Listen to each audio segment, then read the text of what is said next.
So, hi friends, welcome back to my YouTube channel. It is your host Suvakant Das. So, today we discuss about Afghanistan crisis and Taliban history and Taliban terrorist. And let's start. So, first, today we discuss about the Afghanistan crisis and Taliban. In recent news, you know about the Taliban occupied entire Afghanistan completely, and Afghan government has fallen, and Afghan President Ashraf Ghani has fled the country.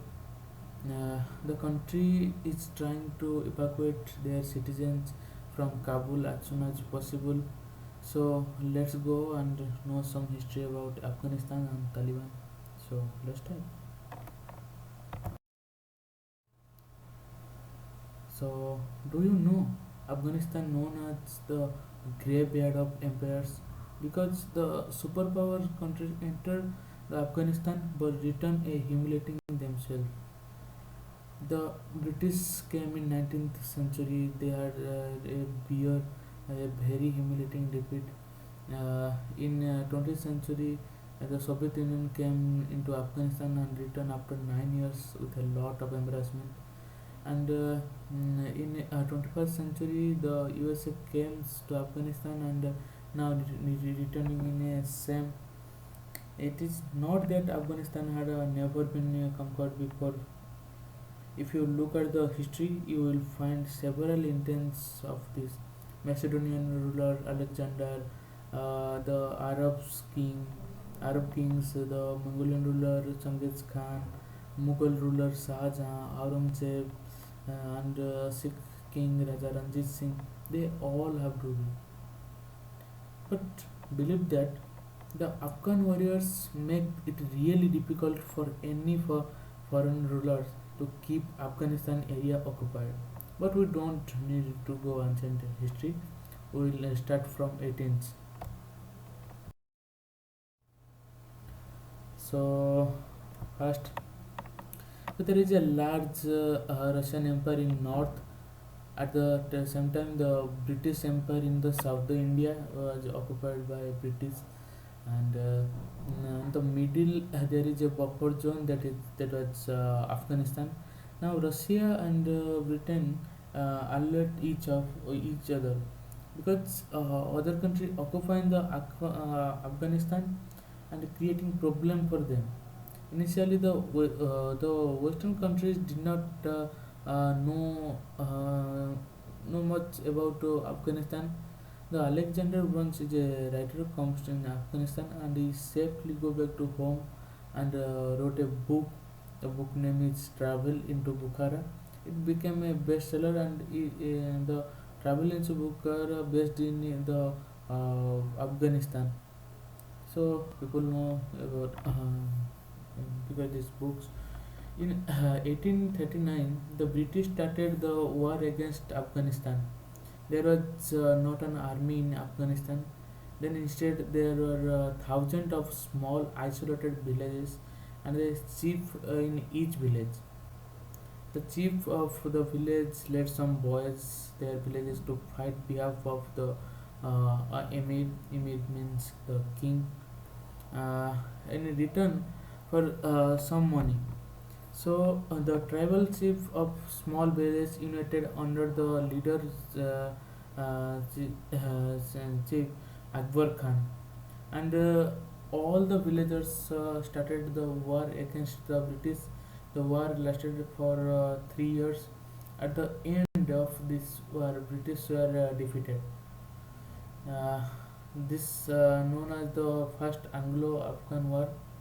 In Second Anglo-Afghan War, at this time British won the war and occupied an area of Afghanistan, but they did not intend to settle in entire Afghanistan. They support a new emir named Abdul Rahman. British kept the internal rule in remain in Afghanistan.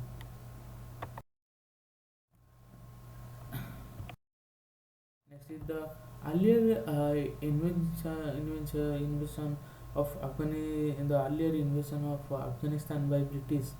and later invasion by America, and recently that by the Soviet Union. They all had the similar causes. The basic excuse they're giving that the native living there are barbaric, and they being civility would go and teach them the correct way of life and governance. The superpower have some surface interest in geopolitical reasons behind invading Afghanistan.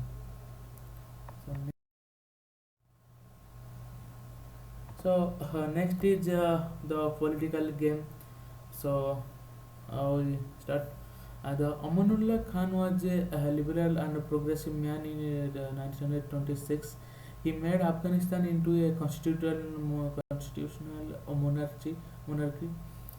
He was known as a king, and Afghanistan became a kingdom of Afghanistan. His wife was Soraya Tarji. She was given the title of queen in 1926. She created a new revolution for women in Afghanistan.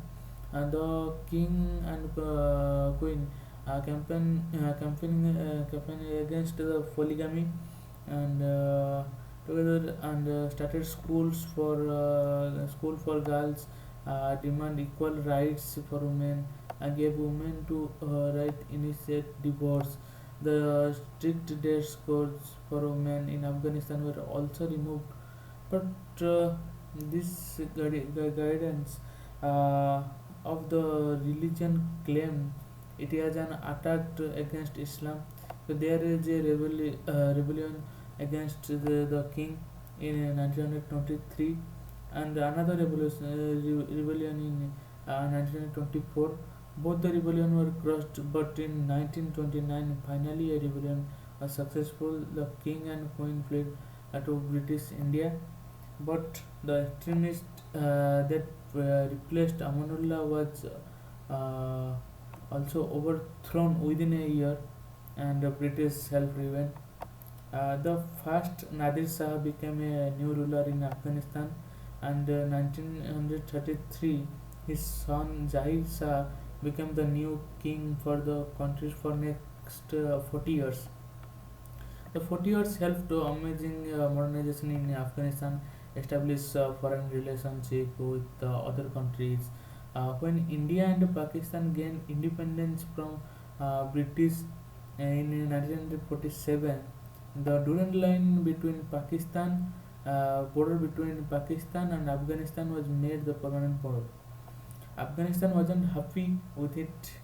Afghanistan want more from Pakistan, and the reason for it is the majority of people in Afghanistan are the ethnic and Pashtuns, around 38%, and among the people in the Khyber Pakhtunkhwa district of Pakistan is equal number of Pashtuns live for the regions. Afghanistan support to separatist movement in Pakistan, especially the Prime Minister of Zahir Shah, Daud Khan, and Daud Khan greatly support his the separatist movement, and he is the cousin of the Zahir Shah, the royal family.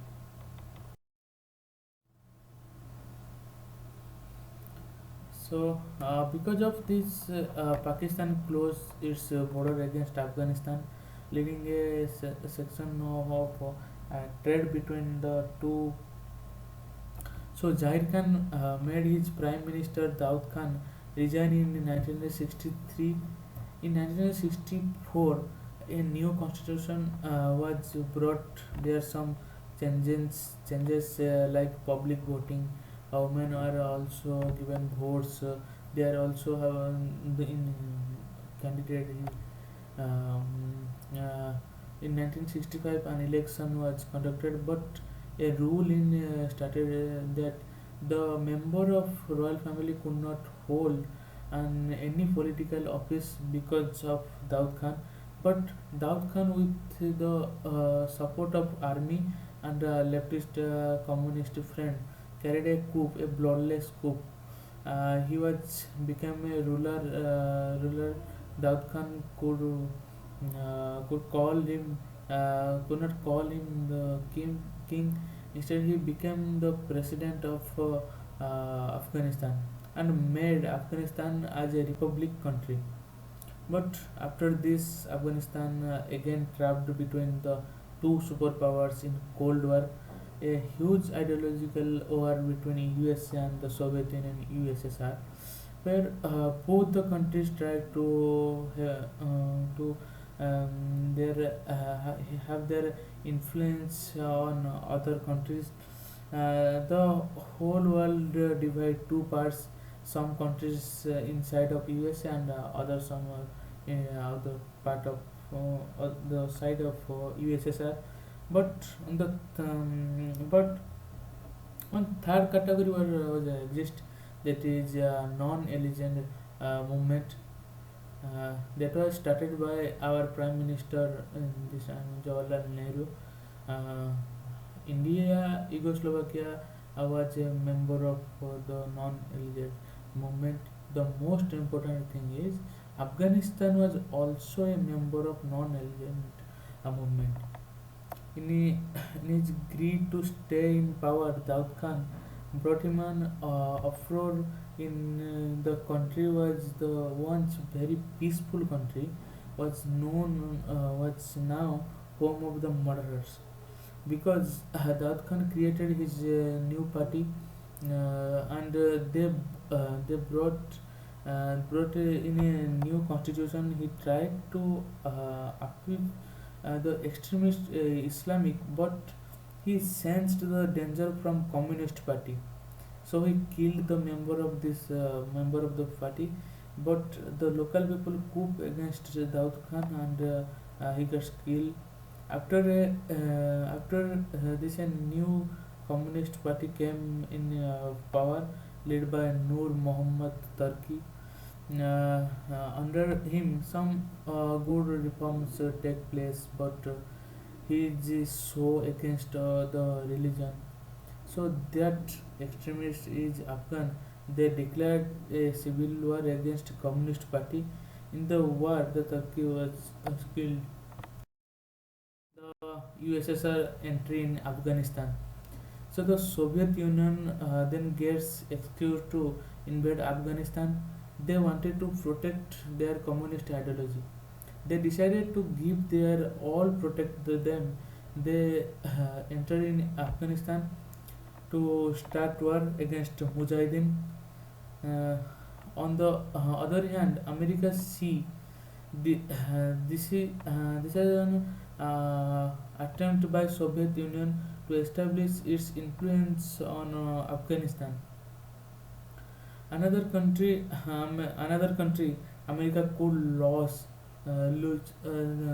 to Soviet Union during the Cold War. It is the glory of America. So he could America abstain. It looks for the opposing ideology. They are the funded the and supported it to, so that the America could establish its own influence over Afghanistan. And then ideology opposing communism was of the Islamist and the Mujahideen.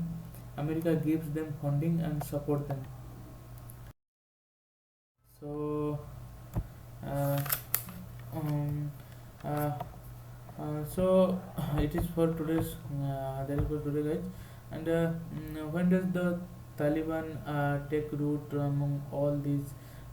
Where does Osama bin Laden comes from, and how does America involvement in Afghanistan continue growing for next 20 years? And the IC 814 plane hijack we discussed about in part 2. So thanks for watching.